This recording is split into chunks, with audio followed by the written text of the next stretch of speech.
ආයුබෝවන් ඔබ මේ එක්වන්නේ හිරු ටීවී විශේෂ ප්‍රවෘත්ති විකාශය සමගින්. දේශීය ණය ප්‍රතිව්‍යුහගතකරණය සම්බන්ධයෙන් මාධ්‍ය ආයතන දැනුවත් කිරීම සඳහා මහ බැංකු අධිපති ආචාර්ය නන්දලාල් වීරසිංහ මහතාගේ ප්‍රධානත්වයෙන් විශේෂ සාකච්ඡාවක් පැවැත්වුණා. එහිදී මහ බැංකු අධිපතිවරයා පැවසුවේ දේශීය ණය ප්‍රතිව්‍යුහගතකරණ ක්‍රියාවලියෙන් වාණිජ්‍ය බැංකු පද්ධතිය බැහැර කිරීමට ශ්‍රී ලංකා මහ බැංකුව තීරණය කර ඇති බවයි. ඔහු වැඩිදුරටත් පැවසුවේ වාණිජ්‍ය බැංකුව මේ වන විට 50%ක ඵලදායී බදු අනුපාතයක් ගෙවමින් මහා භාණ්ඩාගාරයට සහ ආර්ථිකයට දායක වන බැවින් ඔවුන් දේශීය ණය ප්‍රතිව්‍යුහගතකරණ ක්‍රියාවලියෙන් ඉවත් කරන බවයි. අප දැන් යමු මහ බැංකු අධිපතිවරයාගේ ප්‍රධානත්වයෙන් පැවති එම සාකච්ඡාව වෙත. I mean, briefly, what we have proposed is to there are three parts. The central bank holdings will be restructured. Treasury bills will be exchanged for treasury bonds, for longer term treasury bonds. I think there's a grace period of 5 years, and then maturity extension for treasury bills held by central bank. Second part, the bank treasury bonds held by banks would not be entitled for the exchange. Those are excluded for reason that I already explained, because they are paying higher taxes. The bank system already make a contribution in terms of their contribution to the economy. So what we are suggesting is to offer a pre-bond exchange for treasury bonds held by superannuation funds, including EPF, for which what government is offering is what they call step down coupon. There will be new bonds issued in exchange of older bonds held by superannuation funds. Those new bonds will carry 12% coupon until 2025, and thereafter 9% over a longer period.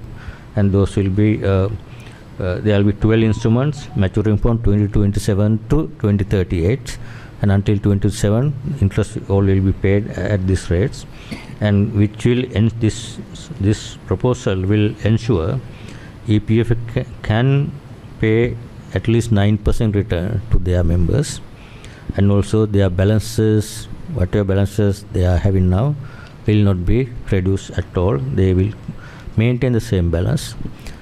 They will get 9% return going forward in the future, and depending on their investment going forward, they can even earn higher return on the new bonds. Those will be issued if they invest in those bonds. For the SLDB and SCBUs, the offer is that there are two offers. First one, exchange of outstanding SLDBs against new US dollar instruments. If they want to get US dollar instrument, there are two instruments. One is what we are offering, nominal haircut of 30%, 6-year final maturity, interest is 4%.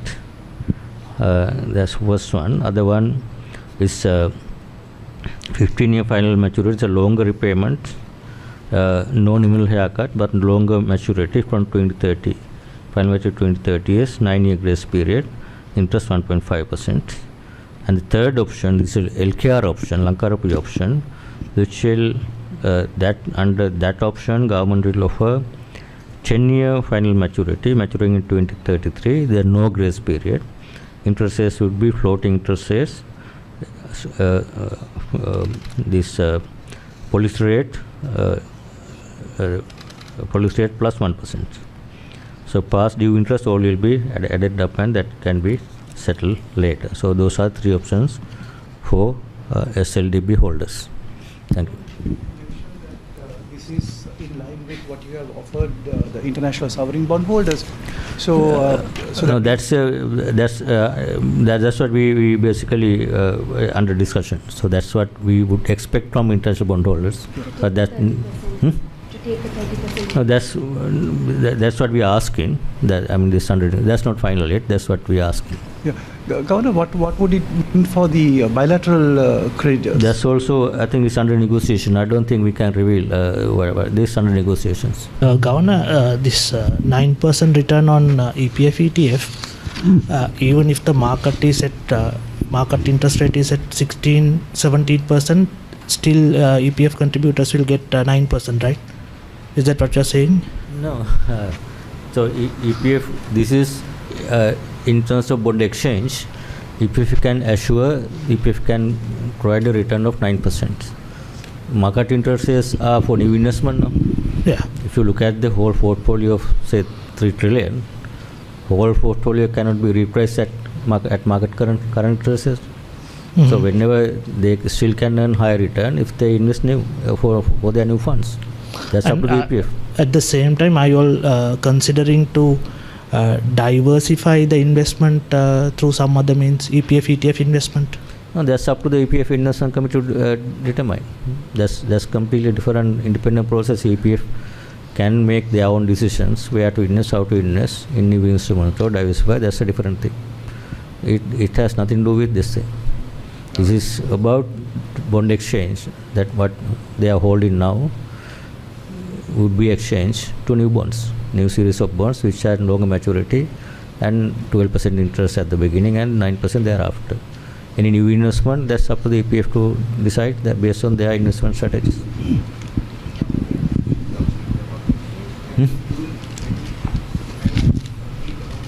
Can't see it. Mic adina.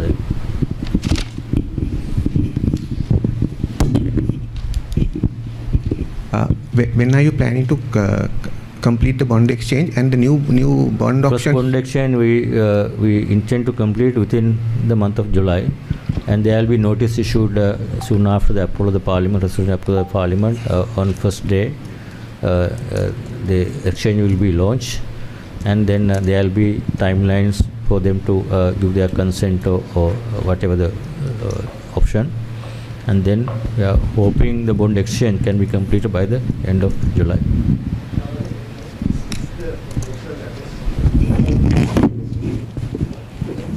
Parliament has not yet approved it. Yes, this is a proposal. Government has approved this.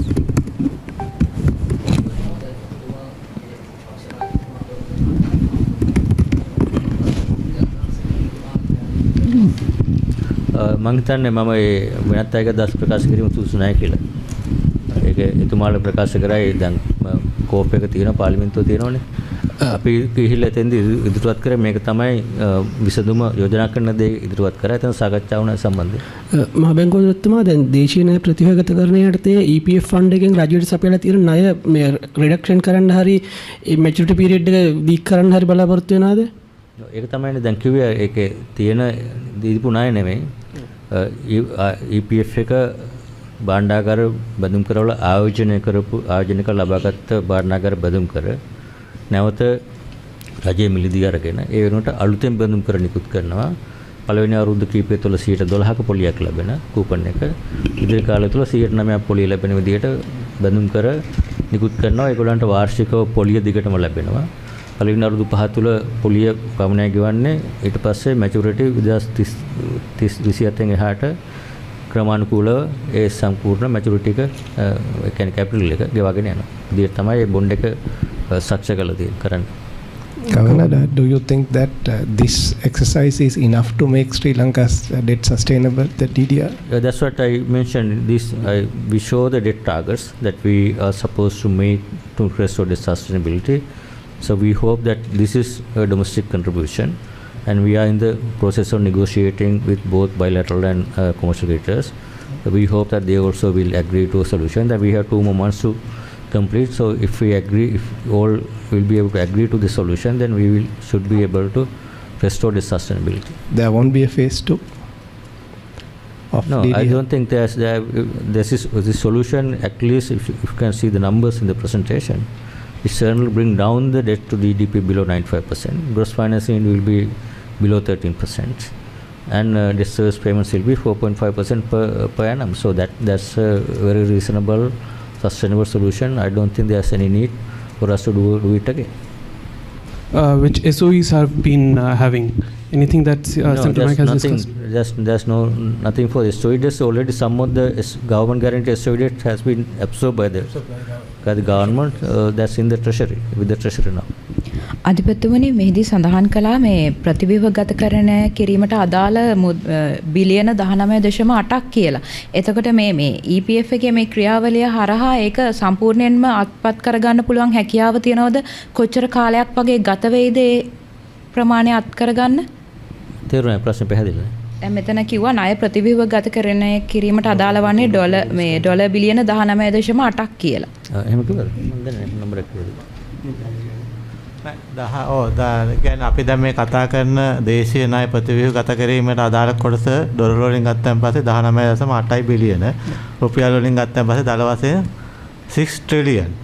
A 6 trillion එකේ සුපර්ඇනුවේෂන් එකට අදාළ කොටස ට්‍රිලියන 3.5ක් වෙනවා. ඒකට අදාළ කොටස තමයි ඔය අපි කතා කරන්නේ. EPF ETF අර ඔක්කොම සුපර්ඇනුවේෂන් තියෙන ඒ කොටස ඇතුලේ. එතකොට ඉතුරු කොටස කොහොමද ළඟා කරගන්නේ? ඉතුරු කොටස තියෙන්නේ සෙන්ට්‍රල් බැංක් ට්‍රෙෂරි බිල්ස් කොටස තියෙනවා. ඒකේ තියෙන ට්‍රිලියන 2.6ක්. බැලන්ස් එක තමයි SLDB and FCB කියලා තියෙන්නේ. Mr. Senator, you can help me, like, governor said that the tax on this EPF superannuation funds will be increased from 14% to 30%. Can you elaborate on that? How does it happen? දැන් තියෙන්නේ දැන් corporate tax එක දැන් EPF superannuation එකට අදාළ වෙන්නේ අදට දැන් ඔක්කොම අනිත් ස්ටෑන්ඩඩ් රේට් එක තියෙන්නේ 30% corporate tax එක. EPF එකට විතරක් තියෙන්නේ 14%. එතකොට දැන් මේ අපේ DDO එකට ආවොත් ඒගොල්ලන්ගේ 14% එක ඒ විදිහටම ඇප්ලයි වෙනවා.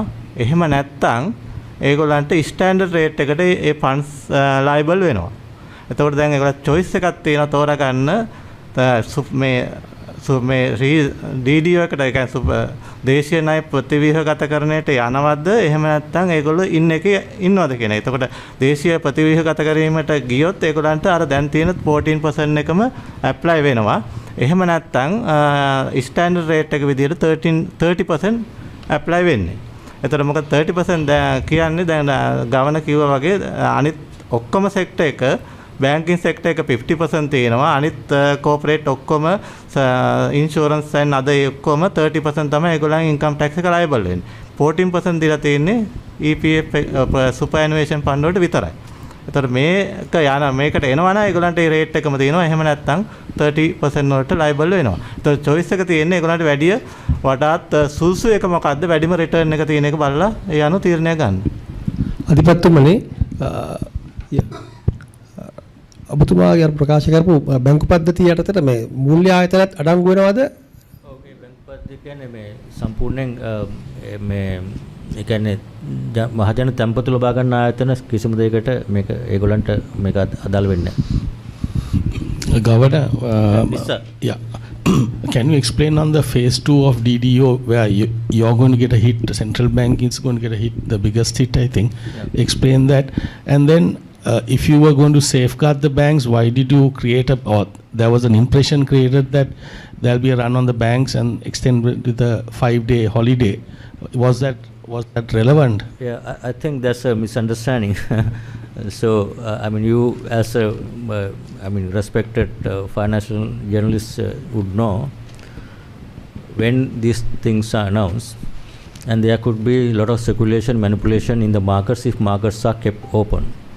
So that's the main reason why Friday was announced as a holiday, because all approval will be obtained after the parliament approval. In between there will be a lot of discussion, but obviously proposal is out, is a proposal. Not yet approved by the parliament properly in legal terms. So until then, there could be a speculation because those are market trading. In one hand, treasury bonds can be traded in the market, and on the other hand, bank stocks can be traded in the market on the speculation and manipulation. So just to prevent that kind of a market panic, speculation, stabilize the markets, that's the reason we wanted to announce Friday as a holiday, that markets would not function. That's the only reason, nothing to do with the banking system concerns or stability. So why we announce, because there's a lot of speculation even before that there will be a impact on public deposits, a lot of inquiries about whether they need to withdraw their money from the banks. Just to settle those concerns, that's why I came out and explained the reason for this announcement of the public holiday is to complete this domestic debt optimization process properly within a proper time period, and so that can be discussed publicly, can have debate in the parliament committees, and finally approve and announce the strategy and launch the strategy on the first working day before markets open. That's the whole idea. ඔබතුමාලා දන්නවා මේ වෙනකොටත් ඊයේ දේශීය ණය ප්‍රතිව්‍යුහගත කිරීම පිළිබඳ යෝජනාව cabinet මණ්ඩලයට ඉදිරිපත් කරා. කැබිනට් මණ්ඩලයේ අනුමැතිය ලැබුණා. ඒ හා සම්බන්ධවම රාජ්‍ය මුදල් කාර්ක සභාවට ඉදිරිපත් කරලා සෙනසුරාදා වෙනකොට පාර්ලිමේන්තුවට ඉදිරිපත් කරලා අනුමැතිය ලබා ගැනීමේ ක්‍රියාමාර්ගය දැන් සිදු වෙමින් යනවා. ඒතකොට ඔබතුමාලා දන්නා පරිදි මේ රාජ්‍ය ණය ප්‍රතිව්‍යුහගත කිරීම විශේෂයෙන්ම අත්‍යවශ්‍ය කාරණයක් වෙලා තියෙනවා. ඔබතුමාලා දන්නවා ශ්‍රී ලංකාවේ ණය මේ වෙනකොට තිරසාර නොවන බවට ජාත්‍යන්තර මූල්‍ය අරමුදල විසින් ඇසස් කරලා තියෙනවා. ඒ නිසා මේක අපි ජාත්‍යන්තර මූල්‍ය අරමුදල සමග ඇති කරගත්ත ගිවිසුමේ එක අංගයක්. අපිට ඒක අකණ්ඩව සිදු කරගෙන යාමට අවශ්‍ය නම් මේ රාජ්‍ය ණය ප්‍රතිව්‍යුහගතකරණය අවශ්‍ය වෙනවා. ඒකේ කොටස් දෙකක් තියෙනවා. දේශීය ණය ප්‍රතිව්‍යුහකරණය සහ විදේශීය ණය ප්‍රතිව්‍යුහකරණය. අපි විස්තර ඉස්සරහට කතා කරමු. අපි අනෙක් කොටස කරගෙන යන අතරම දේශීය ණය ප්‍රතිව්‍යුහගත කිරීමට ප්‍රමුඛතාවය ලබා දීලා තියෙනවා. විශේෂයෙන්ම අපිට ඉතා ඉක්මනින් කටයුතු අවසන් කිරීමේ අවස්ථාව පැනලා ගිලා තියෙනවා. ඒකත් විස්තර අපි ඉස්සරහට කතා කරමු. ඉතින් ඒකේ කොටසක් විදිහට තමයි අපි ඊයේ මේ පියවර ලබා ගත්තේ. එතකොට මේ සම්බන්ධයෙන් මට මේ වෙනකොට කියන්න තියෙන්නේ මේ ප්‍රමාණය පමණයි. මම ඒ නිසා රාජ්‍ය මුදල් අමාත්‍යාංශයේ මහ බැංකුව අධිපතිතුමාට ආරාධනා කරනවා මේ පිළිබඳව කෙටි පැහැදිලි කිරීමක් කරන්න කියලා. බොහොම ස්තුතියි ලේකම්තුමා. විශේෂයෙන් මේ මම හිතන්නේ දැනටමත් දැක්ක මාධ්‍යයේ දැනටම පළ වෙලා තිබුණ මේ විස්තර කෙටියෙන් සාරාංශයක් වශයෙන් මේ ඉදිරිපත් කරන බලාපොරොත්තු වෙන්නේ මොකද්ද අත් වශයෙන්ම මේ දේශීය ණය ප්‍රතිව්‍යුහගතකරණයේදී ඉදිරිපත් කරපු වැඩපිළිවෙල කියන එක. ලේකම්තුමා කිව්ව විදිහට මේකදී කරන්න බලාපොරොත්තු වෙන්නේ අපේ දේශීය සම්පූර්ණ රජයේ ණය තිරසාර මට්ටමට ගේන්න නම් අපි ජාත්‍යන්තර මූල්‍ය අරමුදල සමග එකග වෙච්ච ආකාරයට තියෙන්නේ දේශීය ණය යම්කිසි ආකාරයක දැනට තියෙන නිර්ණායක අවුරුදු 10 කාලයක් තුළ යම්කිසි ආකාරයකට ස්ථාවර මට්ටමට ගේන්න ඕන. ඒකෙන් තියෙන්නේ දැනට උදාහරණයක් විදිහට රාජ්‍ය ණය දළදේශීය නිෂ්පාදනයේ ප්‍රතිශතයක් විදිහට දැනට තියෙන 2021 අන්තිමට තිබෙච්ච 128ක් GDP එකේ ප්‍රතිශතය 95%කට වඩා අඩු මට්ටමකට 2032 දී ගේනවා. ඒක තමයි පළවෙනි නිර්ණායකය. දෙවෙනි එක gross financing needs කියන්නේ සම්පූර්ණයෙන්ම රජයේ මූල්‍ය කරන අවශ්‍යතාවය 2022 දැනට තියෙන මට්ටමට ප්‍රතිව්‍යුහ කරේ නැත්නම් 34.6ක්. ඒ කියන්නේ වාර්ෂිකව රජය දළදේශීය නිෂ්පාදන ප්‍රතිශතයක් විදිහට 34.6ක් තියෙනවා gross financing need කියන එක. ඒක ගේන්න ඕන සාමාන්‍යයෙන් 13% මට්ටමකට 2027-32 අවුරුදු 5 කාලය තුළ 2034 තියෙන එක සාමාන්‍යයෙන් 13 හෝ ඊට පහළ මට්ටමකට ගේනවා. ඒක තමයි දෙවන නිර්ණායකය. තුන්වෙනි එක විදේශීය ණය සේවාකරණය foreign debt servicing කියන එක. දැනට දළදේශීය නිෂ්පාදනයේ 9.4ක් පවතින 2022 අන්තිම වෙනකොට ඒක 2027-31 කාලය තුළ 4.5ක් මට්ටමට වාර්ෂික විදේශීය ණය සේවාකරණය 4.5 මට්ටමට පල්ලෙහාට ගේන්න ඕන. ඒතකොට මේ ඉලක්ක ටික ළඟා කරගත්තොත් විශේෂයෙන්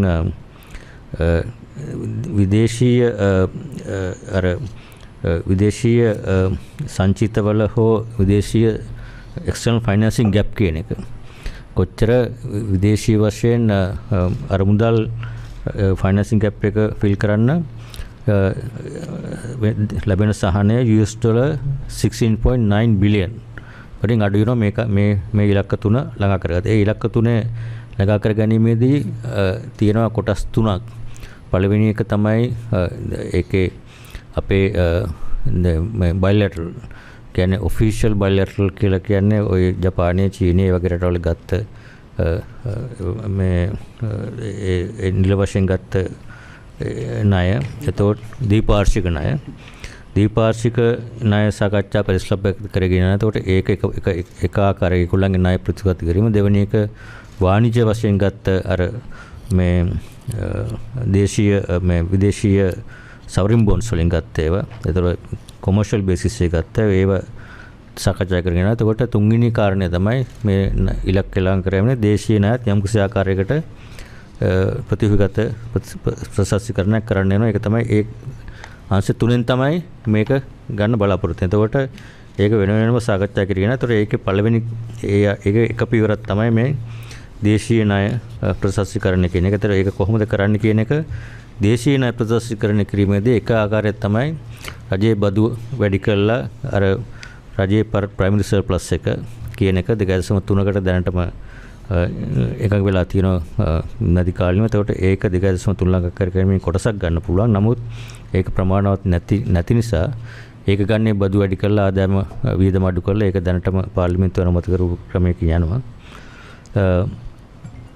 එතකොට ඊට අමතරව මම කිව්ව අනිත් කාරණා දෙකෙන් තමයි කරන්න බලාපොරොත්තු. එතකොට අපි දැනට මේ ඉදිරිපත් කරපු මේ ප්‍රසන්ටේෂන් එක ඊයේ කැබිනට් එකට සහ මේ අනිත් අයට ඉදිරිපත් කරපු ප්‍රසන්ටේෂන් අනුව විදේශීය ණය අපි බලාපොරොත්තු වෙනවා. ඒ තුලින් අර gross financing need කියන එක කරේ නැත්නම් 16.8ක් ඔය කියන තත්ත්වයේ තියෙන 2027 කාලය තුල. ඒතර ඒක කරාම අපි බලාපොරොත්තු වෙන එක 14.2 දක්වා අඩු කිරීමට. 16.8 14.2 2.6ක් as a percent of GDP අඩු වෙනවා. නමුත් අපේ ඉලක්කය 13 දක්වා අඩු කිරීමට. එතකොට එතනින් තව 1.2කට හෝ ඊට වැඩි ප්‍රමාණයක් දේශීය ණය වලින්. එතකොට විදේශීය ණය වලින් 2.4ක් වෙනකොට දේශීයව බලාපොරොත්තු වෙන 1.2ක් විතර ප්‍රමාණයක් අවම වශයෙන්. ඒක තමයි ප්‍රධාන වශයෙන්ම දේශීය ණය ප්‍රතිවහගත කරන අර gross financing need කියන එකේ ඒක ඉදිරි කාලය තුල රජයට දල වශයෙන් ගන්න තියෙන ණය බර අඩු කිරීම. ඒ සඳහා ඉදිරිපත් කරු විසඳුම තුලින් යෝජනාව තුලින් ඇත්ත වශයෙන්ම ඒ ක්‍රියාත්මක කරොත් ඒක අඩු වෙනවා 12.7 දක්වා. 13න් පල්ලෙහාට තියෙනවනේ 12.7 දැනට කරලා තියෙන. ඒ කියන්නේ 0.3ක යම්කිසි ස්පේස් එකකුත් තියෙනවා ඒ ක්‍රියාත්මක හරියට ක්‍රියාත්මක කරනත් යෝජනාව. ඒතර ඒක තමයි ඉලක්කය සහ බලාපොරොත්තුව gross financing need එක. අනිකුත් දලදේශීය මේ debt to GDP කියන්නේ කොහොමද 90%ටත් පල්ලෙහාට එනවා මේක ක්‍රියාත්මක කරොත්. ඒතර දේශීය වශයෙන් කරන්නේ මොකද කියලා අපි කල්පනා කරලා බලුවොත් දේශීය වශයෙන් කියන්නේ ප්‍රධාන වශයෙන් ගන්න භාණ්ඩාගාර බිල්පත් සහ බැඳුම් කර. ඒතර භාණ්ඩාගාර බිල්පත් දැනට තියෙනවා ට්‍රිලියන් 4.1ක්.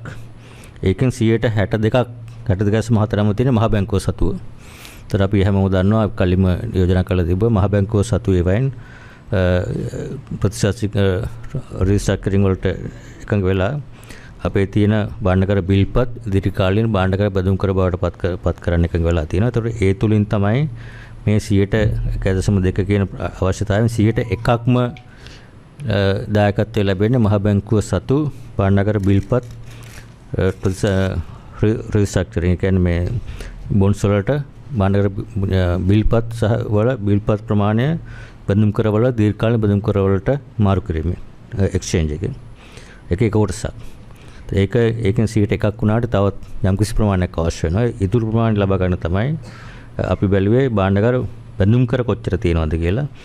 දැනට තියෙන විදිහට භාණ්ඩාගාර බැඳුම් කර තියෙනවා ට්‍රිලියන් 8.7ක්. 8.7න් 36.5ක් තියෙන්නේ සුපර්ඇනියුෂන් ෆන්ඩ්ස් වල EPF වගේ ඒවයි. 36ක් විතර බැංකු වල ඊට අමතරව අනිකුත් ඉන්ෂුරන්ස් වගේ ඒවායි තවත් ඉතුරු කොටස තියෙනවා සහ පුද්ගලික අය අතේ.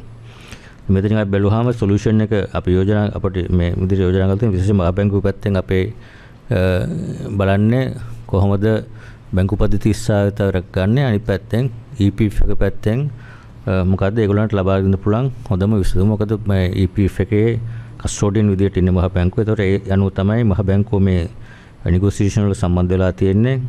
කොහොමද ඒ ප්‍රසස්සිකරණේ ඔප්ටිමල් සොලියුෂන් එක ලබා ගන්න විශේෂයෙන් ජනතාවගේ තැන්පත් ආරක්ෂා කර ගැනීම එකක්. අනිත් අතෙන් මේ EPF වගේ සේවකයන් අර්ථාස්කර මුල තියෙන මුදල් යම්කිසි ආකාරයක කොහොමද හානියක් නොවි ආරක්ෂා කරගන්නේ. ඒ අනුව තමයි අපි මේ negotiation වලට සාකච්ඡා සම්බන්ධ වෙලා යම්කිසි ආකාර යෝජනාවකට එකඟ වෙලා තියෙන්නේ. ඒ අනුව යෝජනාව අනුව බැංකු පැත්තෙන් ගත්තාම බැංකු පද්ධතියෙන් ඇත්ත වශයෙන්ම දැනටමත් විශාල දායකත්වයක් රජයේ ණයබර අඩු කිරීමට කරනවා. දැනටමත් ඒ සිද්ධ වෙන්නේ උදාහරණයක් වශයෙන් ගත්තොත් බැංකු වලින් දැනට ගෙවන බදු ප්‍රමාණය දැන් උදේ බාණකර ලේකම්තුමා සඳහන් කරා මුළු බදු ප්‍රතිශතය බැංකු වලින් ගෙවන 50%ටත් වැඩි. කෝපරේට් ටැක්ස් එක 30%යි. ඊට පස්සේ අනිත් එක VAT on financial services කියන 18%යි. තවත් තියෙනවා 2.5ක් මොකද social security contribution 2.5. ඒතකොට 50%කට වැඩිය දැනටමත් බැංකු වල තැන්පත් කරුවන්ගේ මුදල් වලින් බැංකු ආදායමෙන් 50%ට වැඩි ප්‍රමාණයක් දැනටමත් බැංකු මගින් බැංකු පද්ධතිය තුළින් භාණ්ඩාගාරයට සහ රජයට යම්කිසි ආකාරයක දායකත්වයක් කරනවා බදු ගේම තුළින්. ඒකට සාපේක්ෂව බැලුවොත් superannuation funds EPF වගේ වයි බදු අය කරන්නේ 14%යි. ඒක අඩු බදු අනුපාතයක් තමයි. ඒක විතර 14% පමණයි ඒගොල්ලන්ගේ අය කරන්නේ. ඒතකොට මේක අර ඉක්විටි කියන ප්‍රශ්නයක් තිබුණා කොහොමද මේක සාධාරණ බෙදා හරින්නේ කියලා. මේක කවුරු විසින් සාධාරණ විදියට මේ පේන් එක ගන්න ඕනද කොහොමද කන්ට්‍රිබියුෂන් කරන්න කියන අනුව බැලුවාම පළවෙනි කාරණය බැංකු පද්ධතිය දැනටම දායකත්වයක් කරනවා. දෙවෙනි කාරණය බැංකු පහුගිය කාලය තුල රටේ ආර්ථිකයේ වෙච්ච ණය ගෙවීම අපහසුතා සහ දීප මොරටෝරියම් අනුව දැනටමත් බැංකු වල අර non performing loans වලට impairment කියන්නේ ණය නොගෙවීම නිසා වෙච්ච යම්කිසි පාඩු ට්‍රිලියන 1ක් බිලියන 916ක් වෙලා තියෙනවා දැනටමත්. ඊටත් අමතරව මොරටෝරියම් වගේ දීලා පහුගිය කාලේ 1.6 trillion worth of outstanding ඒවට කන්සෙෂන් දීලා දෙනවා. එතකොට බැංකු පද්ධතිය යම්කිසි දායකත්වයක් දැනටම ආර්ථිකයට සහ කරලා තිනවා. එතකොට බැංකු පද්ධතිය ආරක්ෂා කිරීම සහ විශේෂයෙන් තැන්පත් කරවන්ගේ මුදල් වලට හානියක් නොවීම ආරක්ෂා කිරීම ප්‍රධාන වගකීම. ඒ නිසා තමයි අපි තීරණය කරේ අපි යෝජනා කරේ බැංකු පද්ධතියේ හානියක් තව දුරටත් මේ ගැන බරක් පැටීම සාධාරණ වෙන්නේ නැහැ. මොකද දැනවත් ඒගොල්ලෝ ආර්ථිකයට දායකත්වයක් කරලා තියෙනවා. භාණ්ඩාගාරයට දායකත්වයක් කරලා තියෙනවා බදු වලින්. බැලුවොත් බැංකු පද්ධතිය තුළින් තියෙනවා තැන්පත් කරුවන්ගේ තියෙන තැන්පත් ප්‍රමාණය මිලියන 57ක්. රටේ ජනතාවගේ මිලියන 20ක් විතර ජනතාව වුණාට මිලියන 57ක් බැංකු ගිණුම ඔබ හැමගේ අපේ බැංකු වල ගිණුම් තියෙනවා. ගිණුම් වල මුදල් තියෙනවා. ඒතකොට මේ මුදල් වලට යම් කිසියක් වුණොත් බැංකු පද්ධතියට එක බැංකුවක් හෝ යම් කිසි වුණොත් බැංකු පද්ධතියට වෙන හානිය ඉතාම විශාලයි. එහෙම දෙයක් වුණොත් අපිට ප්‍රධානම අරමුණ සහ දෙක මහ බැංකු වශයෙන් බැංකු පද්ධතිය සහ තැන්පත් කරවන්ගේ මුදල් ආරක්ෂා කරගන්න ඔබ හැමෝම දැක්ක පහුගිය කාලේ අර ලොකු කතා තිබ්බ බැංකු කඩා වැටෙනවා තැන්පත් නැති වෙනවා. උගදෙනෙක් ඇහුව තැන්පත් එළියට ගන්නද එපාද අපේ වුණත් රාශියක් මුස්ලිම් කරා මේ බැංකු තැන්පත් වලට අවධානයක් තියෙනවාද කියලා. බැංකු වලට තැන්පත් වලට අවධානයක් තිබිලා තැන්පත් ඉවත් කරන්න ගත්තොත් බැංක් රන් කියලා කියන්නේ ඉකොනොමිකම කලප්ස් වෙනවා. ආර්ථිකෙම කඩා වැටෙන දෙයක්. ඒක නිසා පළවෙනිම උත්සාහය බැංකු පද්ධතියට හානියක් නොවේ තැන්පත් කරවගේ මුදල් මිලියන 57ක් තැන්පත් තියෙන. එයාගේ මුදල් ආරක්ෂා කර ගැනීම. එතකොට ඒක තමයි ලොකුම සෝෂල් ඉම්පැක්ට් එක තියෙන්නේ. ඒක ආරක්ෂා කරගන්නේ වැදගත් ආර්ථිකය සහ සමාජීය ආරක්ෂණය සඳහා බැංකු කරවන්ගේ තැන්පත් ආරක්ෂා කර ගැනීම ඉතාම වැදගත්. ඒක තමයි පළවෙනි කාරණය. ඒක නිසා තමයි බැංකු පද්ධතියට තියන්න ඕනේ නැහැ කියලා කිව්වේ. ඒතර ඒ අනුව බැංකු වලට මුකුත් කරන්නේ නැහැ. ඒතකොට යෝජනා කරන විදිහට එතකොට superannuation funds බැංකු වල සාපේක්ෂව අඩුවෙන් බදු ගෙවන 14%ක බදු මට්ටමට යටත් වෙච්ච superannuation funds including EPF ඇතුළු EPF සහ ETF සහ සියලුම තවත් superannuation funds තියෙනවා. pension funds ගොඩක් පුද්ගලිකව ලියාපදිංචි වෙච්ච ආයතනවල ඒ සියලුම දෙනාගේ තියෙන භාණ්ඩාගාර බැඳුම් කර වලින් යෝජනා කරලා තියෙන්නේ අර ස්ටෙප් ඩවුන් කූපන් කියලා. තියෙන බොන්ඩ්ස් ඔක්කොම නැවත රජයට අරගෙන අලුතෙන් බොන්ඩ් සීරීස් ඉෂුව කරනවා.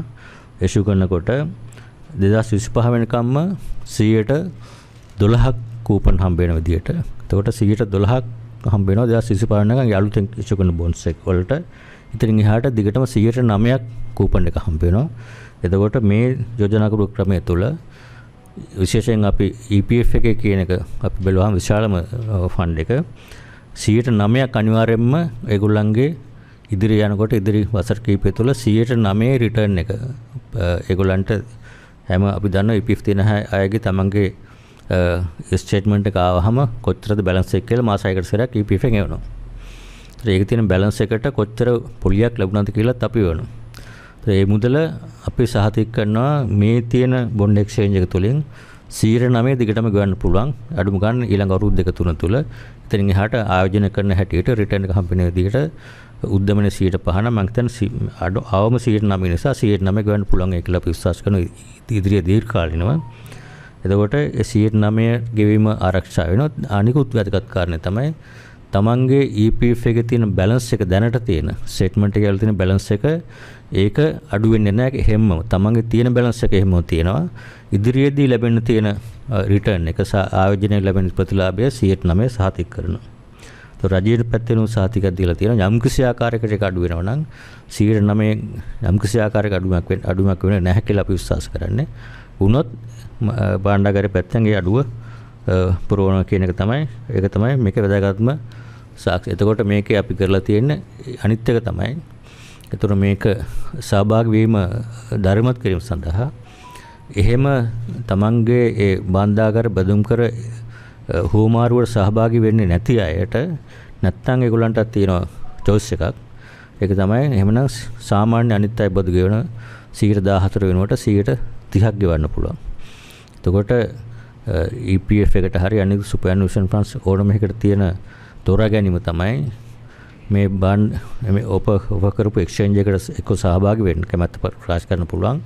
වෙලා මේ තියෙන බොන්ඩ්ස් ටික රජයට දීලා අලුතෙන් බොන්ඩ්ස් ලබාගෙන ඒ ක්‍රම ඉදිරියට යන්න පුළුවන්. එහෙම නැත්නම් තියෙන පොලිය තියෙන තමන්ගේ ආදායමෙන් 14ක් රජයට බදු ගෙවීම වෙනුවට 100ට බදු ප්‍රතිශතය 30 දක්වා වැඩි කළා.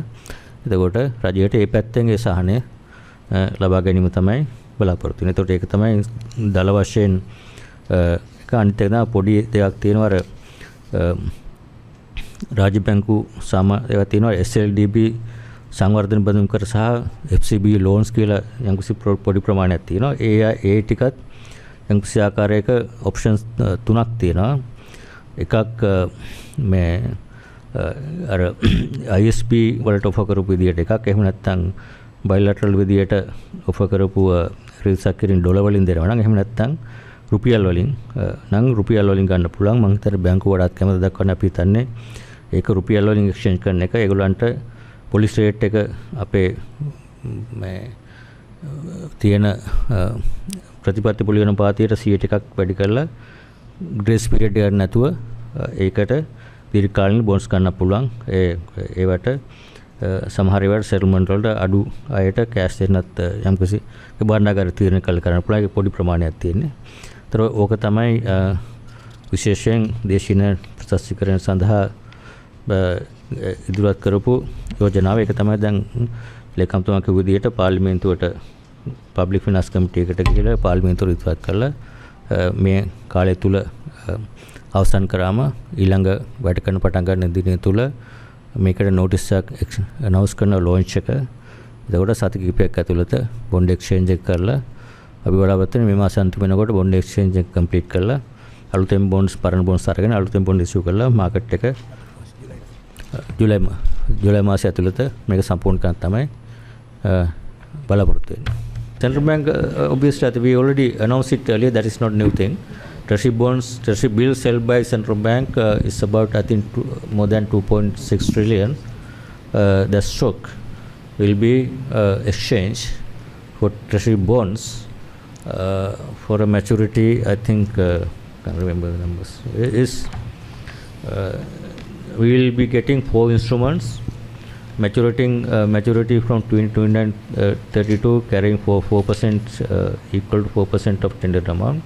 6 instrument maturing between 33 and 38, that's 14%, and then step down coupon at the beginning 12.4% until 2024, 7.5% until 2026, and 5% until the maturity. So those are the coupons, T-bonds carrying those coupons we will be getting in exchange for treasury bills. Those, if not, would be matured within 1 year period. අධිපතිතුමා ISB වල invest කරලා තියෙන දේශීය වාණිජ බැංකු සහ දේශීය ආයතන මෙහිදී සලකන්නේ දේශීය ණය හිමියන් විදිහටද නැත්නම් විදේශීය ණය හිමියන්? විදේශීය ණය හිමියන් විදිහට. මොකද ISB කියන්නේ වෙනම ඉන්ස්ට්‍රුමන්ට් එකක් under different law. ඒකට ඒගොල්ලන්ට තියෙන මොන හරි ඇග්‍රී වෙන සොලියුෂන් එක තමයි හැමෝටම ගන්න වෙන්නේ. ඒක වෙනමම සලකා බලන්න වෙන්නේ විදේශීය ණය ප්‍රතිවගත කර විතරින් වාණිජ ණය ප්‍රතිවගත කිරීමේදී තමයි ඒක. ඔබතුමා කලින් සඳහන්දී බැංකු උපද්දයට වෙන මම මුලින් සඳහන් කරන්න ඕන බැංකු උපද්දතියට අපි මහ බැංකුව විසින් උපදෙස් දීලා තියෙනවා දැනටම ඒගොල්ලන්ගේ ISB හෝල්ඩින් තියෙනවා බැංකු 4-5ක්. ඒ අයට ප්‍රොවිෂන් කරන්න කියලා තියෙන දැනටම 35%ක් ප්‍රොවයිඩ් කරලා තියෙන්නේ ඒගොල්ලන්ගේ ඒ ඉන්වෙස්ට්මන්ට් වලින්. එතකොට අලුතෙන් යම්කිසි ආකාරයක යම්කිසි බලපෑමක් බැංකු උපද්දයට වෙනවා. ඒ නිසා 35%ට වැඩි හැකට්ටක් ගත්තොත් තමයි ඒගොල්ලන්ට බලපෑමක් වෙන්නේ. ඒ කියන්නේ දැනටම 35%ක් ඒගොල්ලෝ ඒක වෙන ප්‍රොවිෂන් කරලා තියෙන්නේ. ඒ නිසා ඒකෙන් බැංකු උපද්දයට කිසිම අලුතෙන් ස්ථායකාණියක් වෙන්නේ නැහැ කියන තමයි අපේ බලාපොරොත්තු. මුලින් සඳහන් කළ විදිහට ඔවුන් 50%කට වඩා ආදායමක් දෙන නිසා රජයට උන්ට යම්කිසි සහනයක් දෙන්න පුළුවන් ඒ කාරණේදී ඒකේ තියෙනෝනේ අර එකම ඉන්ස්ට්‍රුමන්ට් එක කම්පැරබල් ට්‍රීට්මන්ට් එකක් කියලා තියෙනෝනේ. ඒ කියන්නේ හැමෝටම සාධාරණ ඒ කියන්නේ සවරින් බොන්ඩ් එකක් තියෙන ආයෝජකයාට හැම ආයෝජකයන් එක විදිහට තමයි සලකන්නේ. අධිපතිතුමා මේ ඔබතුමා කිව්වා මේ අරමුදල් වල ආයෝජන ඒගොල්ලන්ට තීරණය කරන්න පුළුවන් තෝරා ගැනීමක් තියෙනවා කියලා. නමුත් ඇත්තටම මේ තෝරා ගැනීම කරන්නේ කවුද? මේ අරමුදල් වල කොටස්කාරයෝ වෙන්නේ වතුකම්කරුවෝ අපි වගේ සාමාන්‍ය වෘත්තීන් කරන අර. එතකොට අපි නෙමෙයි තීරණය කරන්නේ මේ අපි මොකද තෝරගන්නේ කියලා. එතකොට ඒකේ අසාධාරණයක් තියෙනවා නේද?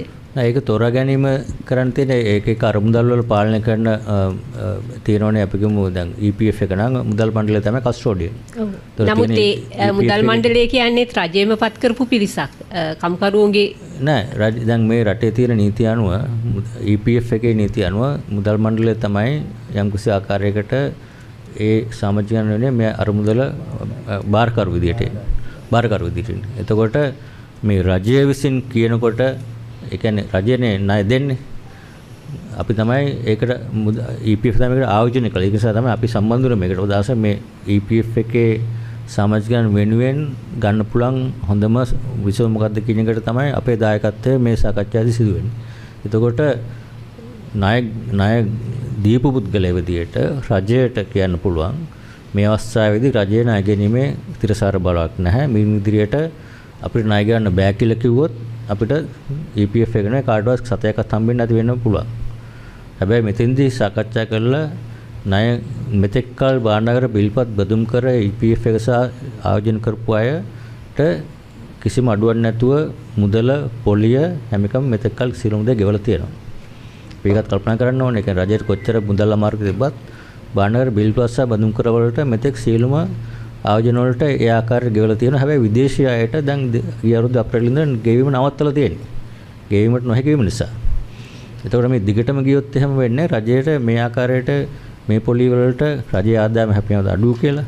તો රජයේ ප්‍රකාශ මේගොල්ලෝ ප්‍රකාශ කරොත් එහෙම මිදින්දිරියට අපිට ණය ගෙවීමේ හැකියාවක් නැහැ. මේක තාකල්ක නවත්තනවා කියලා EPF එකට 109 නෙවෙයි 100% තමයි ලැබෙන්න වෙන්නේ. කිසිම දෙයක් නොලැබෙන්න පුළුවන්. ඒ අවධානය අඩු කළා රජය ඉදිරිපත් කළා තියෙනවා මෙන්න මේක තියෙනවා අවශ්‍ය නැත්නම් රජයේ බදු ගෙවීමේ අයිතිය තියෙන ජනතා පාර්ලිමේන්තුව සහ බදු ගෙවීමේ ඒක. તો රජය තීරණය කරොත් මේ බදු ගෙවන්න කියලා. මුකුත්ම කරන්න ඕනේ නැහැ 130ක් බදු ගෙවනවා නම් අනිත් හැමෝම වගේ. તો EPF එක තෝරගන්න තියෙන හොය අනිත් හැමෝටම මේ රජය තීරණය කළා තියෙනවා මේ කරහා මෙන්න මෙහෙම තමයි විසඳුම. එක්ක 130ක් බදු ගෙවන අනිත් හැමෝම වගේ. එහෙම නැත්නම් මේකට සහභාගී වෙලා යම් කිසි ආකාරයක දැනට තියෙන පොලිය ඒ ආකාරය සඳහන් කරගෙන දැනට තියෙන මුදල ආරක්ෂා කරගෙන ඒ ඔප්ටිමයිසේෂන් කියන්නේ මොකද්ද හොඳම විසඳුම කියන එක තමයි මේ සාකච්ඡා මාර්ගයෙන් ඇවිල්ලා තියෙන්නේ. ඒක තමයි මේ කළා තියෙන්නේ. So I can't hear you. If the banks were also included in this data, could they have absorbed it? Could they have run with it? Does anyone can speculate about this? I mean, our position is that their banks are already is not. We don't want to take the risk of bank run. What is the cost of the bank run? So who is going to lose the value of their deposits? Whole country will suffer if there's a bank run. The economy will collapse. All depositors will lose their money. We know the examples of, for example, small finance companies like ETI, the finance, Golden Key collapse had an impact on certain section of people who held deposits. If the whole country people's their savings are going to be basically going to be affected like this that way, what is the cost? No one can imagine that kind of cost. That's why it's important to protect the public deposits through the banking system. That's where banking holdings or banks have been excluded. අධිපතිතුමනි භාණ්ඩාගාර බිල්පත් ක්‍රමය හෝ ඔබ යෝජනා කරන අනෙකුත් කියන්නේ අනිත් 130 බදු ක්‍රමය යටතේ මේකේ අන්තිම කෙලවරේ ඉන්න අපි දැන් කිව්වොත් අඩු ආදායම් ලබිකම් කරු වගේ බොහෝ පිරිසක් මේකට දායක වෙලා ඉන්නේ. එයා විශ්‍රාම යනකොට ලැබෙන මේ මුදලට ඒකට මොකද වෙන්නේ? සරලවම කිව්වොත් ඉතින් ලැබෙන මුදල ආරක්ෂා කර ගැනීම තමයි මේකෙන් ප්‍රධාන වශයෙන්ම සිද්ධ වෙන්නේ. ලැබෙන මුදල දැනට තියෙන මුදල ඒ ආකාරයෙන්ම වෙනසක් වෙන්නේ නැතුව තියෙනවා. ඊට අමතරව මුදල ආයෝජන කිරීම EPF එකෝ ඒ ආයෝජන කිරීම නිසා ලැබෙන පොලිය ආදායම ඒ තමන්ගේ තියෙන මුදලට 9% බැගින් ඉදිරි කාලය තුලත් පහුගිය කාලේ ලැබුණ 9%යි මේක සිදු කරන්නේ නැතුව ඉදිරියේදී 9% ලැබෙනවා කියන සාතිකය දීලා තියෙනවා. එතකොට ඒගොල්ලන්ගේ දැන් තියෙන තත්ත්වය සහ ඉදිරියේ තියෙන තත්ත්වය අතර වෙනසක් වෙන්නේ නැහැ මේක තුලින්. හැබැයි මේක නොකර ගියොත් එහෙම 30% බදු ගන්න කියලා සිද්ධ වුණත් ඒගොල්ලන්ට මීට වැඩිය ගෙවන්න තියෙන 9% ගෙවන්න බැරි වෙයි 7%ක් 8%ක් විතර වෙයි ඒකට ගියොත්. ඒතකොට තෝරා ගන්න තියෙන්නේ අපි EPF එකේ කස්ටෝඩියන් විදියට සමාජිකයන් වෙනුවෙන් මොකක්ද ඒගොල්ලන් තියෙන හොඳම විශ්සුම කියන එක. එතෙන්දී අපිට තෝරා ගන්න වෙන්නේ අපි දකින්න විදියට මූලිකව ඒක තව හොඳට කරුණු අධ්‍යස්ත සලකා බලලා මොන බොන්ඩ්ස් තියෙන්නේ කොහොමද වෙන්නේ යීල්ඩ් එක මොකක්ද දැන් ඒ සලකා බලලා අපේ තීරණ ගන්න ඉදිරියේදී ඒක බොන්ඩ් එක්ස්චේන්ජ් එක අනවුන්ස් කරාම නමුත් මට පේන විදියට මේ තියෙන බොන්ඩ් එක්ස්චේන්ජ් එක සහභාගී වුණොත් 9% ගන්න පුළුවන් කියන විශ්වාසය තමයි අපි සඳහන් කරලා තියෙන්නේ. tempat ඒ තියෙන අරමුදලේ බැලන්ස් එකට මුකුත් වෙන්නේ නැහැ. ඒක ඒ ආකාරයෙන් පවතිනවා. ඉතින් මේකත් හරිය විදිහට මේවා කරන ඒලොන්ගේ ගෙවන ගෙවි මේ විදිහටම සිද්ධ කරනවා. ඒකට බලපෑමක් වෙන්නේ නැහැ කියන එකයි 9% පොලියක් ලැබෙනවා කියන එක අනිවාර්යෙන් සඳහන් කළ යුතුයි විශේෂයෙන්. කොච්චර කොහොම කිව්වත් ඔය දුර්මත යන්නේක නතර කරන්න බෑනේ. ඒතකොට රජයේ පාර්ශවයෙන් ඔබතුමාලා පාර්ශවයෙන් කොයි ආකාරයකද මේක ජනතාවට හරියට මේ තොරතුරු ගෙනියන්න වැඩපිළිවෙලක් හැදුවද? හදලා තියෙනවද? ඔතෙන් ඇත්තටම ඔබතුමා කිව්වා වගේ දැන් මේකත් ඒකෙම එක කොටසක් තමයි. ඉතින් අපි මේ හරි දේ කියලා දෙනවා. මොකද ඔබතුමාට දැන් ඊයේ වෙනකම්ම තිබුණේ කොයි වගේ තත්ත්වයක්ද රට තුල. අපි හැමෝම දන්නවා මට කෝල්ස් කීයක් ආවද? අධිපතිතුමාලා හැමෝටම එහෙමයි මේක මොකක්ද වෙන්නේ යන්නේ බැංකු කඩන් වැටෙනවා රට විනාශයි කීයක්ද කිව්වද? ඉතින් ඒක හරියම ඇත්තටම මට නම් හරියම වේදනාකාරී තත්ත්වයක්. මොකද මේක රට මූලා දීලා තියෙන ඉතාලම තියුණු අභියෝගයකට. මේ අභියෝගයට මුහුණ දෙනකොට ඒ මුහුණ අපි රටේ මේ තත්ත්වයේ තිබුණා වුණාට මම මුදල් ලේකම් මිත්‍ර විශේෂම සඳහන් කරන්න කැමතියි අපේ අභියෝගය තාම ඉවර නැහැ. මොකද මේක තිරසාර විදිහට පවත්වාගෙන යන්න නම් අනිවාර්යෙන් මේ හා සම්බන්ධ මේ කටයුතු කළ යුතුමයි. ඔබතුමාලට තේරෙන්නේ නැති අපි කොච්චර අවධානයකින් තියුණු ලෙස විශ්ලේෂණය කරලාද මේ තත්ත්වයට ඇවිල්ලා තියෙන්නේ කියන අපි දන්නවා බැංකුවේ තියෙන ප්‍රශ්න අපි දන්නවා ඔබතුමා කිව්වා වගේ EPF එකට තියෙන ප්‍රශ්න ඒ අයටත් අසාධාරණයක් නොවන විදිහට බැංකුවටත් අසාධාරණයක් නොවන විදිහට නමුත් මේ තත්ත්වෙනුත් ගොඩ එන්න ඕනනේ. ඒ ඔක්කොම සාකච්ඡා කරලා තමයි මෙතෙන් ආවේ මේ. ඉතින් ඔබතුමාලා කියන්නේ හැම දෙයක් ගැනීම අපි දැනුවත්. ඉතින් කරුණාකරලා අපිට ඒ පණිවිඩය තමයි ඉස්සරහට ගෙනයන්න අපි ඉදිරියටත් මම හිතන්නේ පුළුවන් විදිහට අපි රජයේ විදිහට මම හිතන්නේ විශේෂයෙන්ම සංවේදන ක්‍රියාමාර්ගය අරගෙන යන්න අපි බලාපොරොත්තු වෙනවා. මේක ඔබතුමා කියන එක හරියටම හරි. විශේෂයෙන්ම ඈත ගම්වලින් මේ මොකක්වත් කරගන්න බැරි දුප්පත් ඒ ජනතාවට තමයි මේකේ නියම පණිවිඩය යන්න ඕනේ. මොකද මේක නොකළොත් එහෙම වෙන්නේ. අපිට දේශීය ණය ප්‍රතිව්‍යුහගත නොකරොත් එහෙම මේ දායකත්වය අපි නොදොන්නොත් එහෙම විදේශ වශයෙන් අපි රිස්ට්‍රක්චරින් වලට එන එක හම්බෙන්නෙත් නැහැ. එතකොට අපි දැන් මේ වෙලාවේ IMF එකත් එක්ක ප්‍රෝග්‍රෑම් එකකට අවිල්ලා තියෙනවා. එතකොට මේ ප්‍රෝග්‍රෑම් එකේ ක්‍රියාකාරීත්වයත් මේ රිස්ට්‍රක්චරින් අපි දක්වන මේ ප්‍රගතිය උඩ තමයි රැඳිලා තියෙන්නේ. එතකොට ඒක නොවුනොත් එහෙම අපේ රටේ අනාගතය ගැන හිතා ගන්න බෑ මොකක්ද වෙන්නේ කියන එක. ප්‍රතිවාද කරන්න ඕන කියන සාකච්ඡාව ඇත්තේ ආවේ ඇත්තම 2021 වගේ අරුදුවලනේ. ඒ කලින් තිබුණානේ. එතකොට ඊළඟ කාරණේ තමයි ඔබතුමා කියන විදිහට EPF එකේ එකතු වෙන මුදල් රටේ තියෙන ආයෝජන වල බැලුවාම ඒ තියෙන මුදල වෙන කොහෙද ආයෝජනය කරන්න තියෙන කියන ප්‍රශ්නේ. අවුරුද්දකට බිලියන 500ක් විතර එකතු වෙනවා. ඊට තවත් බිලියන ගණනක් පොලියන පාත් ආදායම විතර එකතු වෙනවා. එහෙම මුදලක් ආයෝජනය කිරීමට ඒක ආයෝජන මණ්ඩලයක් විදිහට තියෙන කරන්න EPF විතරක් නෙවෙයි ඉන්ෂුරන්ස් ෆන්ඩ්ස් සුපර් මේකේම රටේ තියෙන ආයෝජන කරන්න ඕන. අපි ගමු එහෙම නැත්නම් කොහෙද ආයෝජන කරන්නේ? ස්ටොක් මාකට් එකේ පුළුවන් දෙතර ප්‍රමාණයක ආයෝජන කරන්න. නැත්නම් වෙන මොනවා ඉන්ස්ට්‍රුමන්ට් එකක් තියෙනවද ආයෝජන කරන්න. එතකොට ට්‍රෙෂරි බොන්ඩ් එක බිල් එක කියලා කියන්නේ highest rated instrument එක locally. එතකොට ඒ රේටින් බලුවාම හරි ඉන්වෙස්ටර් කෙනෙක් නම් ඒ පෝර්ට්ෆෝලියෝ මැච් එකෙන් බලන්නේ රිස්ක් එක අඩුම වැඩිම රිටර්න් එක තියෙන ඒ බැලන්ස් කරලා තමයි ආයෝජන කරනවා. ඒක ඉන්ඩිපෙන්ඩන්ට් ඩිසිෂන් එකක් ඒ හැමෝගෙම. ඒක නිසා තමයි EPF විතර නැහැ අපි සුපර්නස් ෆන්ඩ්ස් ඉන්ෂුරන්ස් ෆන්ඩ්ස් හැමෝම ඇයි ට්‍රෙෂරි බොන්ඩ්ස් වල ආයෝජන කරලා තියෙන මෙතෙක් කාල ඔය කියන ප්‍රශ්නේ නොදැන නෙවෙයි ආයෝජන කරලා තියෙන්නේ. ඒක අවසනාවට මේක අවසානයේ අර මේ ගෙවීම නොහැකි තත්ත්වයට රජයපත් වුණාට පස්සේ රජයේ බිල්පත් බඳුන ආයෝජන කරපු අයට යම්කිසි ආකාරයක මෙතෙක් කල් යම්කිසි වාසියක් ලැබුණා තමයි ආයෝජන තුලින් ඩිෆෝල්ට් කරන්නේ නැතුව නමුත් ඉදිරියේදී ඒ ආකාරයට කරගෙන යන්නේ යම්කිසි ආකාරයක ඒ ලැබුණු ප්‍රතිලාභයෙන් කොටසක් යම්කිසි ආකාරයක රිසර්ච් කරලා ඒක දිගටම පවත්වාගෙන යාම තමයි මේ කරමු. අධිපතිතුමා ඔබතුමා ප්‍රකාශ කළ අර්ථ සාධකන මුදලේ ශේෂයට බලපෑමක් වෙන්නේ නැහැ කියලා. එතකොට දැන් සේවකයෙක් විශ්‍රාම ගත්තොත් පෞද්ගලික අංශයේ සේවකයෙක් ඔහුට යනකොට ඒ EPF සල්ලි ටික ගන්න පුළුවන්ද? අනිවාර්යයෙන්ම. කිසිම ගැටලුවක් නැහැ. ඒක තමයි බලලා තියෙන්නේ. මොකද අර ඒ ප්‍රශ්නේ එක වැදගත් ප්‍රශ්නයක්. මොකද ලික්විඩිටි කියන එකනේ.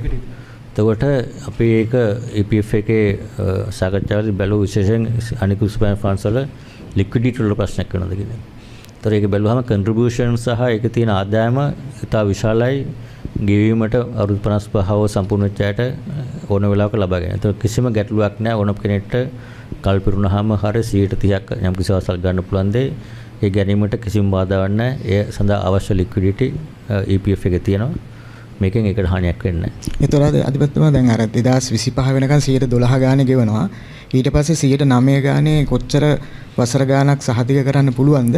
109 දැන් තියෙන ඒකේ ඉදිරියේදී ඒගොල්ලන්ගේ රිටර්න් එක ආදායම රඳාපවතින පළවෙනි එක දැනට තියෙන බොන්ඩ්ස් වලට කොච්චර යීල්ඩ් එකක් හම්බ වෙනවද කියලානේ. ඒතකොට දැනට තියෙන බොන්ඩ්ස් මාර්කවල අලුතෙන් තියෙන ස්ටොක් එකට අනිවාර්යයෙන් මුලදී 112ක් සහ ඉදිරියේදී 109ක් අනිවාර්යයෙන්ම ලැබෙනවා. දැනට තියෙනවට. ඊට අමතරව අවුරුදු පත්තාම ඒගොල්ලන්ගේ ආදායම පොලි ආදායම එකතු වෙනකොට ඒක අලුතෙන් ආයෝජන කරනවානේ. අලුතෙන් ආයෝජන කිරීම තුළින් කොච්චර උපයා ගන්නවද කියන එක ඉදිරියේදී එන කාරණයක්. ඒක ගැන කාට ප්‍රෙඩික්ට් කරන්න අමාරුයි. ඒක දැන් බැලුවොත් දැන් පහුගිය අවුරුද්දවල 109 දීලා තියෙනවා. මුකුත්ම නැතුව පහුගිය කාලේ විදිහට ආයෝජන කළා තමයි 109 ජෙනරේට් කරලා තියෙන්නේ රිටර්න් එක. ඒතකොට මම හිතන්නේ ඉදිරියට යනකොටත් මේ ක්‍රමයේ තුල අපි උද්දමනේ 105 වෙනවා නම් භාණ්ඩාගාර බඳුම් කරවල පොලි අනුපාත 9-10 වෙනවා නම් ඒ වගේ මට්ටමක තියෙනවා දීර්ඝකාලීන. එතකොට 109ක් ගෙවා ගන්න මම හිතන්නේ අමාරුවක් වෙන එකක් නෑ. ඒක ඉදිරියේදී වෙන දෙයක්. නමුත් මේ තියෙන පෝර්ට්ෆෝලියෝ එකට බලපෑමක් වෙන්නේ නෑ. ඒකට 109 ගන්න පුළුවන් කියලා තියෙන පෝර්ට්ෆෝලියෝ එකට විතරක් බලුවා 109 අවම ගන්න පුළුවන් මට්ටම තමයි දැන් තියෙන්නේ. ඉදිරියේ තියෙන එක වෙනස් වෙන්න පුළුවන්. ඒ අලුත් ආයෝජන වලට කොච්චර ලැබෙනවද? ඒ අනුව ඒක ඉදිරි අවුරුදු 2-3 කාලය තුලම අනිවාර්යයෙන්ම 109 ගන්න පුළුවන් විදිහට තමයි මේක ස්ට්‍රක්චර් කරලා තියෙන්නේ. මොකද ඒක මේ වෙලාවෙනේ මේක බලපෑම් වෙන්නේ. 2025න් පස්සේ ඉදිරි අවුරුදු කීපය තුල. ඔව් 24 25 ඒ කාලය තුල 26 වුණත් මම හිතන එකක් යෝජනාවක් ආව මුදල් අමාත්‍යාංශය කතා කරාම අවශ්‍ය නම් පනත සංශෝධනය කළ ඊළඟ අවුරුදු කීපය තුල 109ක් අනිවාර්යයෙන්ම දෙනවා කියන පනතරත් ඇතුළත් කරන්න සූදානමක් තියෙනවා. ඒ කියන්නේ රජයේ සාධිකයක් දෙනවා. වෙනසක් වුණොත් ඉතුරු මුදල රජයෙන් ගෙවනවා කියන. ඒක එහෙමත් ඇෂුරන්ස් එකක් දෙන්න පුළුවන් එම් කිසි කෙනෙක්ට දෙනවා කියලා මුදල් අමාත්‍යාංශයේ ඊයේ සාකච්ඡා කරේදී සඳහන් කරලා තියෙනවා. ඒතර 25 වෙනකන් කොහොමද 112 දෙනව නේද? ඔව් ඒ තියෙන බොන්ඩ්ස් වලට 112 අනිවාර්යයෙන්ම ලැබෙනවා 25 වෙනකම්. ඒතර ඒගොල්ලන්ට එතකොට කොහොමත් කිසිම ප්‍රශ්නයක් නැහැ මම. ඒගොල්ලන්ට ඒ 109 ගෙවන එක. අධිපතිතුමා මේ ප්‍රතිව්‍යුහගතකරණයට අදාළ වෙන්නේ 2022 අවසානය දක්වා තියෙන ට්‍රෙසරි බිල්ස් විතරද මේ අවුරුද්දේ ඉෂු කරපුවත් ඒකට අන්තර්ගත වෙනවද? මේකේ තියෙන්නේ දැන් 2022 23 අවසාන වෙනකන් දැන් සෙකන්ඩ් හාෆ් එකේදී සමහර මැචුරිටිස් අපි එක්ස්ටෙන්ඩ් කරන්න අයින් කරන්න බලාපොරොත්තු වෙනවා. මොකද ඉමීඩියට් ලික්විඩිටි අවශ්‍යතාවල තියෙනවනේ දැන් EPF එකට හරි පරණ කියන්නේ මේ දිනයට කලින් ඉෂු කරපු සියලුම බොන්ඩ්ස් මේකට අයිති. මේ අවුරුද්ද ඒවා අදාළ වෙන්නේ නැහැ එතකොට. මේ අවුරුද්ද ඒවා දැන් මේ බොන්ඩ් එක්ස්චේන්ජ් එක ලොන්ච් කරනවා කියන්නේ ලබන අඟහරුවාදනේ. අඟහරුවාද වෙනකොට තියෙන සියලුම අවුස්ට්‍රේලියානු බොන්ඩ්ස් ටික අදාළයි. ඒකෙන් හෝල්ඩ් කරන අය බැංකුව අයින් වෙනවා, සමහරව අයින් වෙනවා. එතකොට සුපර්නේෂන් ෆන්ඩ්ස් වල තියෙන එක අදාළයි එතන ඉඳලා. හොඳයි අපි කට් ඔෆ් ඩේට් එකක් විදිහට වෙන්නේ ඊළඟ ඒ දවසේ.